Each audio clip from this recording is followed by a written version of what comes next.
నమస్తేనే. నమస్తే. ఎట్లుంది రేవంత్ అన్నప్ప? మంచిగా లేదే. అందుకే. ఈ రైతు బంధు లేదు వరకు ఎప్పుడో టింగు టింగు అని పాడు.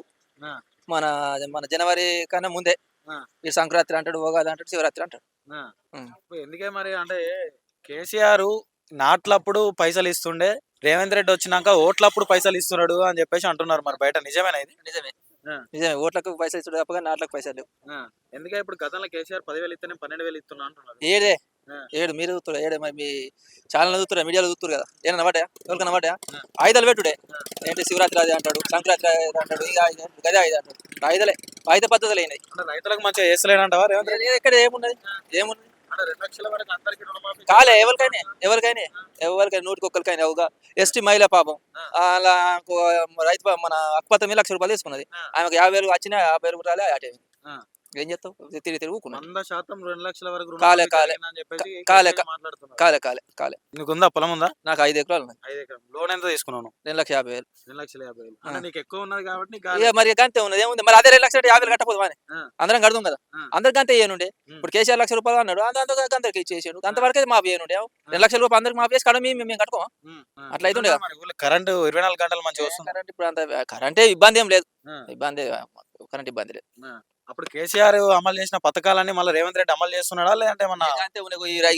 రైతు కావాల్సింది మన రైతు బంధు పోయింది, మన కళ్యాణ లక్ష్మి పోయింది, ఉమ్, మన రైతు బీమా పోయింది, మన చనిపోతే 5 లక్షలు వచ్చేటి అవి ఆ, చక్కగా వస్తలేవు. ఉమ్, అవన్నీ పోని ఏమో చేసుకుంటాం, ఏ ఉత్తర పథకాలు మాకు వద్దు కానీ ఆ, ఇలా మా దగ్గర మొత్తం కన్సర్వేషన్ మన ల్యాండ్ ఉంది. ఆ, వాళ్ళకి ఒక్కొక్క 2 ఎకరాలు 3 ఎకరాలు ఉన్నది ఆ, హక్కుపత్రం. అది మన ఎక్కడ మన కడంలో అందరూ మన ఎస్టీ నాయకులు నమ్మలు ఉన్నారు. కడంలో ఇస్తాడు ఆడు ఊరియా బస్తా. ఉమ్, ఈమె 2 ఎకరాలకు మక్కేసి మన ఆటో పట్టుకొని పోయి ఉమ్, ఒక ఊరియా బస్తా కొనుకొచ్చుకుంటే ఎంత పైసలు అయితే చెప్పు.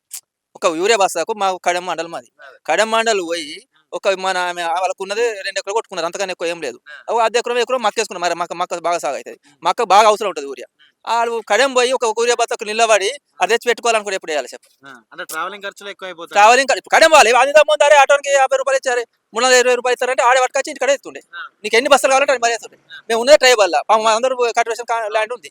వాళ్ళు ముందు కడెం పోయి తేవాలంటే ఎంత చెప్ప ఖర్చు ఆ. అయితే చెప్పు. సరే మరి దొరుకుతున్నా యూరియా అయినా ఏడా ఆ? ఒక్క బస్తా ఎకరానికి ఒక బస్తా ఏం చల్లుతావు దాన్ని, చల్లుడేనా? ఆ. చల్లినా కానీ సరిపోదు ఇక అంతే. అంటే యూరియా తోటి 90% మాకు ఫెయిల్. అంటే కావాలనే విష ప్రచారం చేస్తున్నాడు, యూరియా దండిగా ఉన్నదని చెప్పేసి మాట్లాడుతారు కాంగ్రెస్ వాళ్ళు.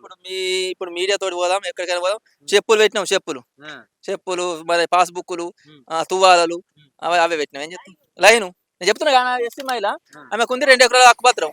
ఆమె ఇప్పుడు ఈ కంకులు అమ్ముకుంటుందా, పోయి ఒక బస్తా తెచ్చుకుంటా, పోయినా 2 బస్తాలు ఇస్తాడు. ఆమెకు 2 ఎకరాల మొక్కలకి ఏమైతే చెప్పి. ఆ, ఆ, ఇక మా సోడు నేను ఉన్నా చెప్తున్నా, మా సోడు పైసలు ఉన్నాడా, నేను ఇక ఫోన్ చేశారే భయ్ నీకు 500 నా 300 ఉన్న వీళ్ళకు 500 ఇస్తా అంటే ఆడేవాళ్ళని తీసుకొచ్చి ఆ, మొత్తం బ్లాక్ అయిపోయింది. ఆ, కాంగ్రెస్ వచ్చినప్పుడు అలా చూసింది ఇదే బ్లాక్. నేను రోజా అప్పుడు చూసినాం ఇదే బ్లాక్, ఎప్పుడు ఇదే బ్లాక్. అంటే కేసీఆర్ ఉన్నప్పుడు అట్లా ఏ లేకుండా. ఒక్క యూరియా బత్త ఇట్లా అటువంటి పైసలు ఇచ్చినా తీసుకొచ్చి ఇంటికానే వేసుడు, ఆ. కిరాయి ఇచ్చే కదా ఇంటికాడ తీసుకొచ్చేసి, దానికి ఏం టెన్షన్ లేదు. మరి ఏం చేసిండే కేసీఆర్? మరి కేసీఆర్ ఏం చేసిండు, ఈయన ఏం చేయలేకపోతున్నాడు? ఏం చేసిండు మనకు ఏం చేసిన కాదు, ఆయన పెట్టిన పథకాలు ఈయన నడుపుతాడు. ఏం కొత్తగా ఏం చేసిండే, ఇప్పుడు కాళేశ్వరం బిల్లేశ్వరం అంటే అది ఇడిసబెట్టి అది నడుస్తుంది కాదు, అది లొల్లి మనకు తనదు. కానీ ఈయన రైతు బంధు అయితే మనం చెప్పలే చేసిండు. ఈయన కదా రైతు బంధు 7,000 అన్నాడు, సరే 6,000 20 5,000 ఇచ్చిన మంచిదే.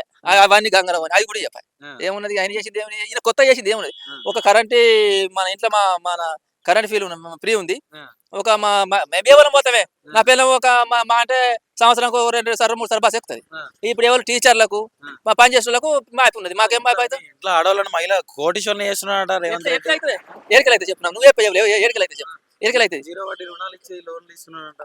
ఎట్లా అవుతుంది, ఆ, ఎట్లయితే చెప్పు. ఇప్పుడు వీళ్ళైతే వరకు ఫ్రీ బస్కి ఎన్నో ఒక సంవత్సరం 2 సార్లు 3 సార్లు పోతారు. అవును. మన జనవరం పోవన్నా కడెం పోవన్నా 2 సార్లు 3 పోతారు. అదే ఇప్పుడు అల్లా నుంచి మన టీచర్ మా ఉడుపులో చెప్తుంది, ఆమెకి ఫ్రీ వస్తుంది. ఆ, ఆమె 1,00,000 రూపాయలు జీతం వస్తుంది, ఆ, ఇలా బస్ ఫ్రీ అవుతుంది. ఆ. మీరు ఎక్కితే ఎట్లుందే మరి బస్సు సీట్లు దొరుకుతున్నాయి? ఏమేమి పోయేది మా నువ్వు 6 నెలలకు పోతే ఉమ్, గంటలే ఇంకేది మన నిలబడి నిలబడు. నిలబడి. ఇప్పుడు నేను ఏం చెప్తున్నా, వీళ్ళు అయితే పోరు కదా, అవును. వ్యవసాయం చేసుకున్నట్టు అయితే రోజు తిరుగుతారా? తిరగదు. ఎన్నడూ ఒకరు పోతారు. ఇప్పుడు టీచర్ ఉన్నది అలా నుంచి ఇక్కడ ఆమె ఊట్లో ఉంటుంది, ఇప్పుడు మా అడుగు ప్రకాశం కాలం నుంచి చెప్తుంది ఇంటికాడికి ఫ్రీ బస్సు. ఏం పోతుంది ఆమె ఫ్రీ బస్సు, ఒక ఉద్యోగస్తులకే సెట్, మనకు తోటి రైతుకు అది లాభం లేదు. సరే ఇప్పుడు రేవంత్ రెడ్డి గారికి మీరు రైతుల తరఫున ఏం చెప్పాలనుకుంటున్నారు మీరు? ఏం చెప్పినా ఇవన్నీ బంజాల ఫ్రీ. మన మన టైంకు రైతుకు కొన్ని పైసలు ఇచ్చి ఊరియా కరెక్ట్ సప్లై అయితే పంట పండుకుంటాం. ఆ, ఏమున్నది, ఇప్పుడు 40-50 కంకి కూడా అమ్ముకుంటారు, కంకి లేకపోతే ఏం అమ్ముకుంటారు, ఆ, వాళ్ళు తెచ్చి అమ్ముకోవాలని అమ్ముకుంటారు. ఆ. గట్లా గంతే. మళ్ళా వచ్చే 5 ఏళ్ళు కూడా నేనే సీఎం ఏ ఉంటా ఇక అంటున్నాడు. మరి మర్చిపోవాలి, ఆయన ఉండాలంటే ఏం చేయాలంటే? మర్చిపోవాలి. చేయాలని కూడా ఒక మోడీ చేసిండు ఆడు 15 సంవత్సరాలు ఎన్ని ఉంచుతారు ఈయన చేస్తే గీదానికి ఏం ఉంచుతారు ఇప్పుడు ఏం లేదు మన ఇళ్ళనే వేయండు మన సర్పంచ్ ఎలక్షన్లో గీనేం పోతారు ఇప్పుడు గీడికి వస్తుంది ఎట్లా వస్తాయి చెప్పు సర్పంచ్ ఎలక్షన్ లో ఎక్కువ కాంగ్రెస్ కే గెలిచి 40% అంటారు 50% ఎటువై మరి పెట్టపైన మరి ఎటు ఎంపీటీసీలు ఎటువై ఎందుకు భయపడ్డాడు అన్న ఆయన వచ్చినాయి బాగానే కదా మరి ఎందుకు భయపడాలి వస్తాడంటే ఈ నెల ఆఖరిలోపు వస్తున్నాడు. వస్తాడు కదా కానపూర్లో కూడా వస్తుండు కదా చెప్తాడు కదా ఏమున్నా ఆయననేమో చాలు చేసిండు ఈయన పట్టుకొని తిరుగుడు తప్ప ఈయనతోటి ఏం కాదు ఇలా వాళ్ళకి అతుకుల పోతారు ఆయన ఒక సీఎం నేను ఒక చదువుకున్నా నేను ఎడ్యుకేషన్ చేసుకున్నా మాకు రివిజన్ చేసుకుంటానా అరే మన ఢిల్లీ పోతే మన చెప్పులు ఎత్తుకపోతాడు మనకు ఒక రూపాయి మన అప్పిత్తలేడు అదేనా అనే మాట అంటే ఒక సీఎం స్థాయిలో ఉన్నట్లు కరెక్టా మళ్ళా బూత్ దూరాలు ఎక్కువనే మన ఆఫ్సాన్ బిల్ల కానీ మన దగ్గర కానీ అబ్బా కథ ఇట్లా అదేనా ప్రతిపక్షంలో ఉండి కూడా బీఆర్ఎస్ మరి అసెంబ్లీకే వస్తలేదు మరి దీనికి ఏం చెప్తారు ఏం పడుతుంది ఇది ఇచ్చేది కరెక్ట్ ఇచ్చినాక ఏం చేస్తే ఇప్పుడు మేము సమస్యల మీద కాదన్నా మీకు నీకు అవసరం ఉంది నాటికి చదువుతాయి ఏదైనా చేస్తాం కదా చేసినాక మన ప్రతిపక్షం మర్చిపోతాం ఇప్పుడు రెండు సంవత్సరాలు ఎందుకు మర్చిపోయినాం కేసీఆర్ మీద వీళ్ళకి ఎందుకు కొట్టేయాలి ప్రతిపక్షం మర్చిపోతాం ఎందుకంటే మనకు కరెక్ట్ ఉంటే ప్రతిపక్షం మర్చిపోతాం ఇది ప్రతిపక్షం ఉంటుంది